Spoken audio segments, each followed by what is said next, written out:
Welcome to Shri Rajiv Gandhi IAS academy. Friends, இந்த வீடியோவில் July 29ஆம் தேதிக்கான கரண்ட் அஃபேர்ஸ் எல்லாமே பார்க்க போகிறோம்.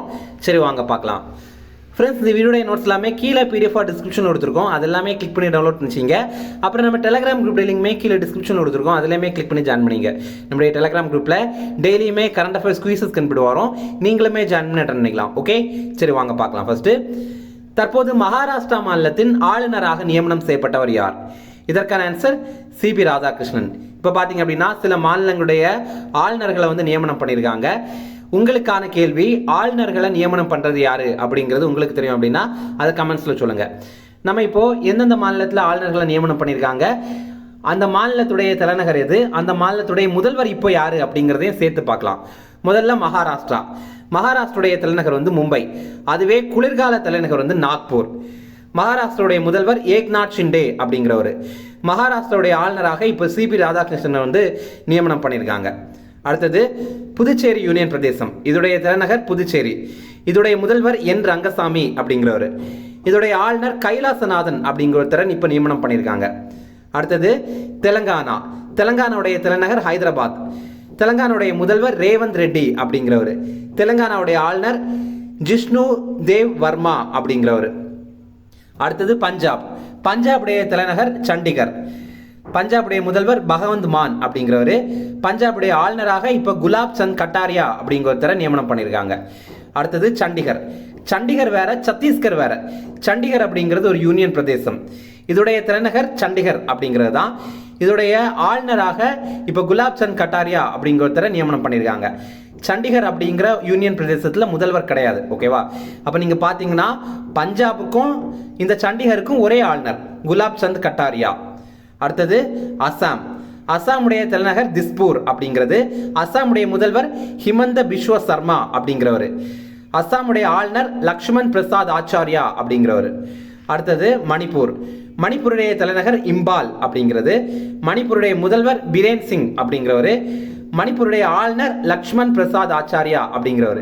இப்போதான் நம்ம பார்த்திருந்தோம் அசாமுடைய ஆளுநர் வந்து லக்ஷ்மண் பிரசாத் ஆச்சாரியா அப்படிங்கிற மாதிரி. மணிப்பூருக்கும் அவர் கூடுதல் பொறுப்பு ஆளுநராக இருப்பார். அடுத்தது ஜார்க்கண்ட். ஜார்க்கண்டுடைய தலைநகர் ராஞ்சி. ஜார்க்கண்டுடைய முதல்வர் ஹேமந்த் சோரேன் அப்படிங்கிறவர். ஜார்க்கண்டுடைய ஆளுநராக இப்போ சந்தோஷ்குமார் கங்வார் அப்படிங்கிற நியமனம் பண்ணியிருக்காங்க.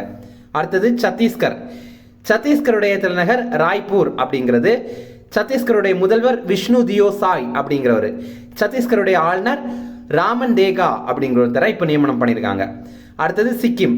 சிக்கிமுடைய தலைநகர் காங்டாக் அப்படிங்கிறது. சிக்கிமுடைய முதல்வர் பிரேம் சிங் தமாங் அப்படிங்கிறவர். சிக்கிமுடைய ஆளுநராக இப்போ ஓம் பிரகாஷ் மாத்தூர் அப்படிங்கிறவரை நியமனம் பண்ணியிருக்காங்க. அடுத்தது ராஜஸ்தான். ராஜஸ்தானுடைய தலைநகர் ஜெய்ப்பூர். ராஜஸ்தானுடைய முதல்வர் பஜன் லால் சர்மா அப்படிங்கிறவர்.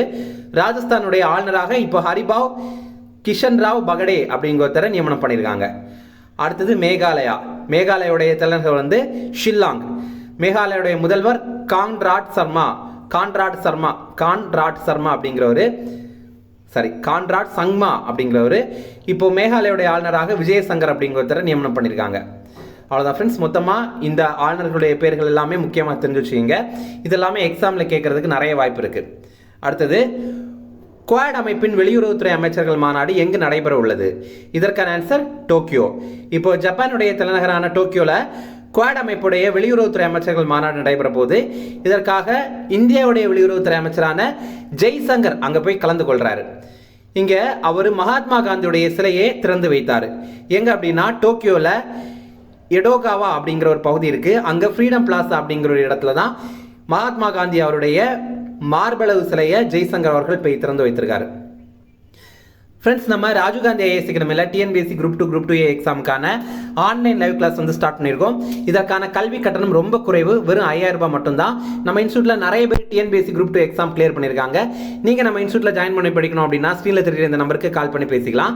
அதே மாதிரி நீங்கள் அண்ணா நகரில் இருக்கிறீங்க அல்லது அண்ணா நகரை சுற்றி இருக்கிற பகுதியில் இருக்கிறீங்க அப்படின்னா நம்முடைய ஸ்டடி ஹால் வசதியை வந்து கண்டிப்பாக பயன்படுத்திங்க. இதில் AC வசதி இருக்குது, அதுக்கப்புறம் ஒய்ஃபை வசதி இருக்குது, அப்புறம் லைப்ரரி வசதி கூட இருக்குது. நீங்கள் ஜாயின் பண்ணோம் அப்படின்னா ஸ்க்ரீனில் தெரியுற இந்த நம்பருக்கு கால் பண்ணி பேசிக்கலாம். அடுத்தது, உலக அளவில் எத்தனை சதவீத நாடுகளில் மட்டும் மாணவிகளுக்கு உடற்கல்வி கட்டாயமாக்கப்பட்டுள்ளது? இதற்கான ஆன்சர் 58%. இப்போ உலக அளவில் பார்த்தீங்க அப்படின்னா வெறும் 58% நாடுகளில் மட்டும்தான் மாணவிகளுக்கும் கண்டிப்பாக வந்து பிடி பீரியட் இருக்கணும், உடற்கல்வி இருக்கணும் அப்படின்ற மாதிரி சொல்கிறாங்க. இல்லை அப்படின்னா என்ன சொல்கிறாங்க அப்படின்னா, ஆண்கள் வந்து விளையாடட்டும், பெண்கள் எதுக்கு விளையாடணும், அவங்களுக்கு எதுக்கு உடற்கல்வி, இந்த மாதிரி ஒரு நிலைப்பாடு தான் நிறைய நாட்டில் இருக்குது. ஓகே, இதில் பார்த்தீங்கன்னா 2/3 மேல்நிலை பள்ளிகளில் உலக அளவில் உடற்கல்வி கற்பிக்கப்படுறதில்லை. அதே மாதிரி 50% மேற்பட்ட ஆரம்ப பள்ளிகளில் உடற்கல்வி வந்து கற்பிக்கப்படுவதில்லை அப்படின்ற மாதிரி சொல்கிறாங்க. ஓகே, உலக அளவில் 1/3 மாற்றுத்திறனாளி மாணவிகளுக்கு உடற்கல்வி கிடைக்கிறதில்ல. நம்ம வந்து ஸ்போர்ட்ஸ்லேயே பார்த்துருப்போம், பேரா வில்வித்தை போட்டி, பேராலிம்பிக் போட்டி இதெல்லாமே மாற்றுத்திறனாளிகளுக்காக நடைபெறுது. ஆனால் உலக அளவில் இன்னுமே 1/3 மாற்றுத்திறனாளி மாணவிகளுக்கு உடற்கல்வியே கிடைக்கல அப்படிங்கிறது ரொம்ப சோகமான ஒரு உண்மை. உலக அளவில் 33% பள்ளிகளில் மட்டும்தான் 5 ஆண்டுகளுக்கு ஒரு முறை உடற்கல்வி ஆசிரியர்களுக்கு வந்து பயிற்சி வழங்குறாங்க. மற்ற ஸ்கூல்ல எல்லாம் அப்படியே விட்டுடுறாங்க. இந்த ரிப்போர்ட்டுடைய பேரு உலக அளவில் விளையாட்டு நிலை அப்படிங்கிறது, இங்கிலீஷ்ல குளோபல் ஸ்டேட் ஆஃப் பிளே அப்படிங்கிறது. இதை வெளியிட்ட அமைப்பு யுனெஸ்கோ அமைப்பு, அதனால இது ரொம்ப முக்கியத்துவம் பெறுது. யுனெஸ்கோ அப்படின்னா United nation educational scientific and cultural organisation அப்படிங்கிறது. தமிழ்ல ஐக்கிய நாடுகள் கல்வி அறிவியல் மற்றும் பண்பாட்டு அமைப்பு அப்படிங்கிறது. அடுத்தது, தாயின் பெயரில் ஒரு மரம் என்ற முன்னெடுப்பை பிரதமர் எப்போது தொடங்கி வைத்தார்? இதற்கான ஆன்சர் ஜூன் 5, 2024. இந்த ஆண்டு ஜூன் 5ஆம் தேதி, அதாவது உலக சுற்றுச்சூழல் தினம் அன்னைக்கு தான் ஏக் பேட் மா கே நாம் அப்படிங்கிற ஒரு திட்டத்தை நம்முடைய பிரதமர் மோடி வந்து தொடங்கி வைத்திருக்காரு. ஓகேவா, அதாவது உங்க அம்மாவுடைய பேர்ல ஒரு மரம் நடுங்க அப்படிங்கிறது. இப்போ எங்க அம்மாவுடைய பேரு இப்போ மலர் அப்படின்னு இருக்குன்னு வச்சுங்களேன், அதுல வந்து எங்க ஒரு மரம் நான் நட்டு அந்த மரத்துடைய பேர் வந்து நான் மலர் அப்படின்ற மாதிரி வச்சு அதை வந்து வளர்க்கணும் அப்படிங்கிறதான் இது. ஓகேவா, இந்தியா முழுவதுமே 140 மரக்கன்றுகளை இதன் மூலமாக நடுற ஒரு திட்டம் தான் இந்த திட்டம். இப்போ நம்முடைய மத்திய பாதுகாப்புத்துறை அமைச்சரான ராஜ்நாத் சிங் என்ன சொல்லியிருக்காரு அப்படின்னா, சுதந்திர தினத்தை ஒட்டி 15 லட்சம் மரக்கன்றுகள் வந்து நடப்படும் அப்படின்னு சொல்லியிருக்காரு. மத்திய பாதுகாப்புத்துறை அமைச்சர் யாரு அப்படின்னா ராஜ்நாத் சிங். அடுத்தது, 9வது மகளிர் ஆசிய கோப்பை கிரிக்கெட் போட்டியில் சாம்பியன் பட்டம் வென்ற நாடு எது? இதற்கான ஆன்சர் இலங்கை. இப்போ இலங்கை பார்த்தீங்க அப்படின்னா 9th விமென்ஸ் 2020 ஏஷியா கப்பில் வந்து சாம்பியன் பட்டம் வென்றிருக்காங்க. இலங்கை வந்து வென்றதுலேயே முதல் வெற்றி இதுதான். இதுக்கு முன்னாடி வந்து இலங்கை இந்த போட்டியில் ஜெயிச்சதே கிடையாது. இறுதிப் போட்டியில் இந்தியாவை வீழ்த்தி தான் சாம்பியன் பட்டம் வந்து வென்றிருக்காங்க. இந்த போட்டி எங்கே நடந்தது அப்படின்னா, இலங்கையில் இருக்கிற ரங்கிரி தம்புள்ளை சர்வதேச மைதானத்தில் தான் நடைபெற்றது. அடுத்தது, தற்போது சர்ச் ஜிபிடி என்ற செயற்கை நுண்ணறிவு கருவியை அறிமுகம் செய்த அமைப்பு எது? இதற்கான answer open AI. Open AI கீழே தான் சாட் ஜிபிடி இருக்கு. அதே மாதிரி இப்போ சர்ச் ஜிபிடி அப்படிங்கிற ஒரு கருவியை வந்து அவங்க அறிமுகம் பண்ணியிருக்காங்க. சர்ச் ஜிபிடி இது வந்து ஓப்பன் ஏஐ நிறுவனம் அறிமுகம் செய்தது. இது செயற்கை நுண்ணறிவுடைய உதவியின் மூலமாக செயல்படுற ஒரு கருவி. இது வந்து கூகுளுக்கு போட்டியாக தான் அறிமுகம் பண்ணியிருக்காங்க. நம்ம கூகுளில் போய் சர்ச் பண்ணுறோம்ல, அதற்கு பதிலாக இதில் சர்ச் பண்ணலாம் அப்படின்ற மாதிரி இவங்க சொல்கிறாங்க. அடுத்தது, பிரதமர் மோடி நாட்டு மக்களிடம் உரையாற்றும் மனதின் குரல் நிகழ்ச்சி ஒவ்வொரு மாதத்திலும் எப்போது நடைபெறும்? இதற்கான ஆன்சர் கடைசி ஞாயிறு. ஒவ்வொரு மாதத்துடைய கடைசி ஞாயிற்றுக்கிழமை அன்னைக்கு பிரதமர் மோடி நாட்டு மக்கள் கிட்ட உரையாற்ற மனதின் குரல் நிகழ்ச்சி நடைபெறும். ஹிந்தியில் இதை மன் கி பாத் அப்படின்னு சொல்றாங்க. இப்போ இந்த மாதத்திற்கான மன் கி பாத் நிகழ்ச்சி நடைபெற்றது. இது 112வது மனதின் குரல் நிகழ்ச்சி. இது ஒவ்வொரு மாதத்துடைய கடைசி ஞாயிற்றுக்கிழமை வந்து நம்முடைய பிரதமர் மோடி உரையாற்றுவார். இதில் அவர் சில முக்கியமான விஷயங்கள் சொல்லியிருக்காரு, அதை பற்றி பார்க்கலாம். காதி கிராமோத் யோக் அதோடைய வர்த்தகம் முதன்முறையாக ரூபாய் 1.5 லட்சம் கோடியை தாண்டி இருக்கு அப்படின்னு சொல்றாரு. அதாவது காதி அண்ட் வில்லேஜ் இண்டஸ்ட்ரீஸ் இருக்குல்ல, இப்போ நீங்கள் நிறைய கடைகள் பார்த்துருப்பீங்க, உங்கள் ஊர்கள்லேயே சில கடைகள் இருக்கும். இந்த KVIC Khadi and village industries கார்பரேஷனுடைய கடைகளாக தான் இருக்கும். அது எல்லாமே மத்திய அரசு சார்பில் நடத்துகிற கடைகள். அதில் வந்து காதி பொருட்கள் இருக்கும், காதி டவல் இருக்கும், காதி வேஷ்டி இருக்கும், காதி சுடிதார் இருக்கும், அதுக்கப்புறம் காதி ஷர்ட் இருக்கும். இதெல்லாம் வந்து நம்ம வாங்கி பயன்படுத்தணும். ஏன் அப்படின்னா இதில் இருக்கிற லாபம் எல்லாம் இருக்குல்ல, இது வந்து நேரடியாக அந்த மக்கள், அதாவது கிராமப்புறத்தில் இருக்கிற மக்களுக்கே போய் சேர்ந்துடும். அதே மாதிரி அங்கே இருக்கிற அந்த துணிகளை நெய்கிறதுமே கிராமப்புறத்தில் இருக்கிற மக்கள் தான். அதனால இது கிராமப்புறத்தில் இருக்கிற மக்களுடைய வாழ்வாதாரத்தை வந்து மேம்படுத்துது. ஓகேவா, இப்போ இந்த காதி கிராமோத்யோக் அதோடைய வர்த்தகம் முதல் முறையாக ரூபாய் 1.5 லட்சம் கோடியை வந்து தாண்டி இருக்கு. காதியுடைய விற்பனை 400% வந்து உயர்ந்து இருக்கு. அதே மாதிரி இப்போ ரீசெண்டாக பார்த்தீங்க அப்படின்னா யுனெஸ்கோடைய பாரம்பரிய சின்னமாக மொய்தம் சேர்க்கப்பட்டிருக்குல்ல, அதையுமே தன்னுடைய உரையில் பிரதமர் மோடி சொல்லியிருக்காரு. அதுக்கப்புறம் சர்வதேச கணித ஒலிம்பியாட் போட்டி இப்போ வந்து நடைபெற்றது. அதில் இந்திய அணி வந்து 4வது இடம் பெற்றிருந்தோம். ஓகே, இப்போ இந்த 65வது இன்டர்நேஷனல் மேத் ஒலிம்பியாட் இதை பற்றி பார்க்கலாம். சர்வதேச கணித ஒலிம்பியாட் போட்டி இதில் இந்திய அணி வந்து 4வது இடம் வந்து பெற்றிருந்தோம். இந்த போட்டி எங்கே நடைபெற்றது அப்படின்னா இங்கிலாந்தில் இருக்கிற பாத் நகரில் தான் நடைபெற்றது.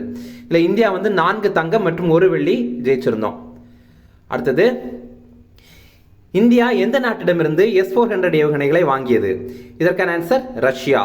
நம்ம ரஷ்யா கிட்ட இருந்து தான் இந்திய விமானப்படைக்காக 5 S-400 ஏவுகணைகளை வந்து வாங்குறதுக்கான ஒப்பந்தம் வந்து போட்டிருக்கோம். அதில் வந்து கொஞ்சம் தந்துட்டாங்க, இன்னும் கொஞ்சம் தர வேண்டியது இருக்கு. இப்போ இந்த ஏவுகணைகளை சுதர்சன் ஏவுகணைகள் அப்படின்னு நம்ம இந்தியா தரப்புல பேரிட்டிருக்கோம். சுதர்சன் அப்படிங்கிறது எதுடைய அடையாளம் அப்படின்னா கிருஷ்ணருடைய கையில் இருக்கிற சுதர்சன சக்கரம். இந்த பிக்சர்ல நீங்க பார்த்தீங்க அப்படின்னா தெரியும். இது வந்து எதிரிகளை தாக்கி அழிக்கிற வல்லமை கொண்டது. அதே மாதிரி தான் இந்த S-400 மிசைலுமே எதிரிகளை தாக்கி அழிக்கிற ஒரு திறமை கொண்டது. அதற்காக தான் இதற்கு சுதர்சன் ஏவுகணை அப்படின்ற மாதிரி பேர் வச்சிருக்காங்க. இந்திய விமானப்படையில என்னென்ன ஏவுகணைகள் இருக்கு அப்படின்னா ஆகாஷ் இருக்கு, MRSAM இருக்கு, அதுக்கப்புறம் ஸ்பைடர் ஏவுகணைகள் இருக்கு. இது தவிர இன்னும் சில ஏவுகணைகள் இருக்கு. இதெல்லாம் ரொம்ப முக்கியமான ஏவுகணைகள். இதுல ஆகாஷ் பாத்தீங்க அப்படின்னா இந்த பேரை வைத்தே நம்ம கண்டுபிடிக்கலாம். இது நம்ம இந்தியாவிலேயே உருவாக்கப்பட்ட ஏவுகணை. அடுத்தது MRSAM அப்படிங்கிறது medium range surface to air missile அப்படிங்கிறது. அதாவது ஒரு நடுத்தர தொலைவில் தான் போய் தாக்கும். அதே மாதிரி தரையிலிருந்து வானத்தில் இருக்கிற இலக்கை தாக்கி அழிக்கிற திறமை கொண்டது தான் இந்த சர்ஃபேஸ் டு ஏர் மிசைல். இது நம்ம இந்தியாவில் தயாரிக்கப்பட்டது. அடுத்தது ஸ்பைடர். ஸ்பைடர் அப்படின்னா surface to air Python and derby அப்படிங்கிறது. இது இஸ்ரேல்ல இருந்து நம்ம வாங்கினது. ஓகேவா, இஸ்ரேல் கிட்ட இருந்து நம்ம வாங்கியிருந்தோம். அடுத்தது, மத்திய அரசின் சிறந்த வடிவமைப்பாளருக்கான தேசிய விருதிற்கு தேர்வு செய்யப்பட்டவர் யார்? இதற்கான ஆன்சர் பாலசுப்ரமணியன். இப்போ இவர் காஞ்சிபுரம் மாவட்டத்தை சேர்ந்த நெசவாளர். இந்த ஆகஸ்ட் 7ஆம் தேதி தேசிய கைத்தறி தினத்தை நம்ம வந்து கடைபிடிக்கிறோம். அப்போ நம்ம இந்திய அளவில் பல்வேறு விதமான விருதுகள் வந்து வழங்குவாங்க. அதில் நம்ம தமிழ்நாட்டை சேர்ந்த பாலசுப்ரமணியம் அப்படிங்கிறவருக்கு சிறந்த வடிவமைப்பாளருக்கான விருது வந்து வழங்குறாங்க. இவருக்கு என்னென்ன வழங்குவாங்க அப்படின்னா தாமிர பட்டயம், பாராட்டு சான்றிதழ் மற்றும் ரூபாய் 2 லட்சம் வந்து பணமும் வழங்குவாங்க. அடுத்தது, சில ஷார்ட் நியூஸ் ரிஃபரன்ஸ் அதையுமே பார்க்கலாம். இப்போ கேரள உயர்நீதிமன்றம் ஒரு தீர்ப்பு வழங்கியிருக்காங்க. என்ன அப்படின்னா குழந்தை திருமண சட்டம் அனைத்து மதத்தினருக்கும் பொருந்தும் அப்படின்னு சொல்லியிருக்காங்க. என்னாச்சு அப்படின்னா 2012ஆவது ஆண்டுல 15 வயது சிறுமி ஒருத்தங்களுக்கு திருமணம் பண்ணி வச்சிருந்தாங்க. அப்போ உயர்நீதிமன்றத்தில் வந்து இது தொடர்பான வழக்கு விசாரணையில் வரும்போது அந்த குழந்தையுடைய பெற்றோர் என்ன சொன்னாங்க அப்படின்னா எங்க பொண்ணு வந்து பருவம் அடைந்தாங்க, எங்க மதத்தின்படி வந்து பருவம் அடைந்தாங்க அப்படின்னா அவங்களுக்கு வந்து திருமணம் பண்ணி வைக்கலாம், அவங்களுக்கு 18 வயது ஆகணும் அப்படிங்கிற அவசியம் கிடையாது அப்படின்ற மாதிரி சொல்லியிருந்தாங்க. அதற்காக தான் இப்போ கேரள உயர்நீதிமன்றம் என்ன சொல்லியிருக்காங்க அப்படின்னா குழந்தை திருமண தடை சட்டம் படி குழந்தை திருமண தடை சட்டம் வந்து அனைத்து மதத்தினருக்கும் பொருந்தும், நீங்க இந்த மதத்தில் இருக்கிறீங்க அப்படின்ற மாதிரி எல்லாம் நீங்க எதை சொல்ல முடியாது அப்படின்ற மாதிரி சொல்லியிருக்காங்க. குழந்தை திருமண தடை சட்டம் 2006ஆவது ஆண்டு கொண்டு வந்திருந்தாங்க. அடுத்தது, சர்வதேச ஒலிம்பிக் கமிட்டியுடைய இந்தியாவுக்கான உறுப்பினராக நீட்டா அம்பானியை மீண்டும் தேர்வு பண்ணியிருக்காங்க. 2016ஆவது ஆண்டு தான் இவர் முதலாக ஒலிம்பிக் கமிட்டியுடைய இந்தியாவுடைய உறுப்பினராக வந்து தேர்வு செய்யப்பட்டிருக்காங்க. அப்படி பார்க்கும்போது ஒலிம்பிக் கமிட்டியில் சேர்ந்த முதல் இந்திய பெண் இவங்க தான். அடுத்த இம்பார்ட்டன்ட் டேஸ் பார்க்கலாம். சர்வதேச புலிகள் தினம் இது ஜூலை 29ஆம் தேதி. இன்றைக்கு தான் இந்த ஆண்டுக்கான கருப்பொருள் நடவடிக்கைக்கு அழைத்தல் அப்படிங்கிறது. ஓகேவா, இது வந்து செயல்பாட்டிற்காக அழைத்தல் அப்படின்ற மாதிரி கூட இருக்கலாம். ஏன்னா முக்கியமானது இங்கிலீஷ் தீம் தான், அதை வைத்து தான் தமிழில் நமக்காக மொழிபெயர்த்து தருவாங்க. ஓகேவா, கால் ஃபார் ஆக்ஷன் அப்படிங்கிறது. ஓகே, உலகத்திலேயே அதிக புலிகள் இருக்கிற நாடு எது அப்படின்னா நம்ம இந்தியா தான். அதுவே அதிக புலிகள் இருக்கிற மாநிலம் எது நம்ம இந்தியாவில் அப்படின்னா மத்திய பிரதேசம். அடுத்தது, உலக ஹெப்படைட்டிஸ் நோய் தினம் இது ஜூலை 28ஆம் தேதி. நேற்றுக்கே இதை நம்ம பார்த்துருப்போம். இப்போ உலக சுகாதார அமைப்பு ஒரு ரிப்போர்ட் வந்து வெளியிட்டிருக்காங்க. அதனால இதை மறுபடியுமே நம்ம பார்க்கலாம். இந்த ஆண்டுக்கான கருப்பொருள் இது செயலுக்கான நேரம் அப்படிங்கிறது. உலக அளவில் ஹெப்படைட்டிஸ் பி மற்றும் சி வைரஸ்னால ஆண்டுக்கு 3500 இறப்பு நடக்குது அப்படின்னு WHO அமைப்பு சொல்றாங்க. நாள்தோறும் புதிதாக 6000 பேர் இந்த நோயினால பாதிக்கப்படுறாங்க. உலக அளவில் மொத்த பாதிப்பு இப்போ 30.4 கோடி பேராக இருக்கிறாங்க அப்படின்னு சொல்றாங்க. 2022ஆவது ஆண்டு மட்டும் இந்த நோயினால உலக அளவில் 13 லட்சம் பேர் வந்து இறக்குறாங்க அப்படிங்கிறத சொல்றாங்க. அப்படி பார்க்கும்போது இந்த நோய் வந்து எவ்வளவு ஆபத்தானது அப்படிங்கிறது நமக்கு தெரியும். ஓகே, இனி ரிவிஷன் பார்க்கலாம். தற்போது மகாராஷ்டிரா மாநிலத்தின் ஆளுநராக நியமனம் செய்யப்பட்டவர் யார்? இதற்கான ஆன்சர் CB ராதாகிருஷ்ணன். ஒவ்வொரு மாநிலத்திலையும் ஆளுநரை நியமனம் பண்றது யாரு, அப்பாயிண்ட் பண்றது யாரு அப்படிங்கிறது உங்களுக்கு தெரியும் அப்படின்னா கமெண்ட்ஸ்ல சொல்லுங்க. அதே மாதிரி அவங்களுக்கு பதவி பிரமாணம் பண்ணி வைக்கிறது யாரு அப்படிங்கிறது உங்களுக்கு தெரியும் அப்படின்னா அதையுமே கமெண்ட்ஸ்ல சொல்லுங்க.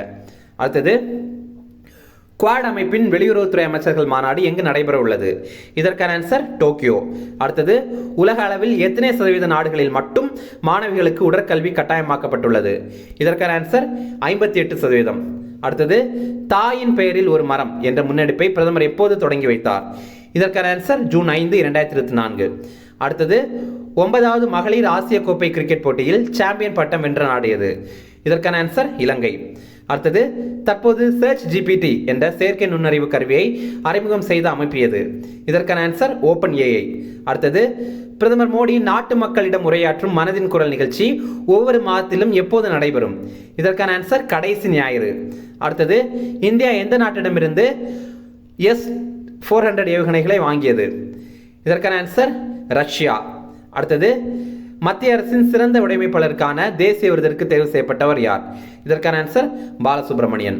அவ்வளோதான் ஃப்ரெண்ட்ஸ். இந்த வீடியோ பிடிச்சிருந்தா கண்டிப்பாக லைக் பண்ணுங்க, நம்மளுடைய சேனலுக்கு சப்ஸ்கிரைப் பண்ணி வச்சுங்க, உங்களுடைய நண்பர்களுக்குமே ஷேர் பண்ணுங்க, கண்டிப்பாக அவங்களுக்கும் பயனுள்ளதாக இருக்கும். Okay, thank you. Chennai Shri Rajiv Gandhi IAS அகாடமியில் UPSC, TNPSC Group 1, Group 2 மற்றும் TNPSC civil judge, APP exam உட்பட police sub inspector, field surveyor, land draftsman ஆகிய பணிகளுக்கான சிறப்பு கோச்சிங்ல ஜாயின் பண்ணுங்க. 100% பாஸ் பண்ணுங்க, அரசு அதிகாரி ஆயிடுங்க.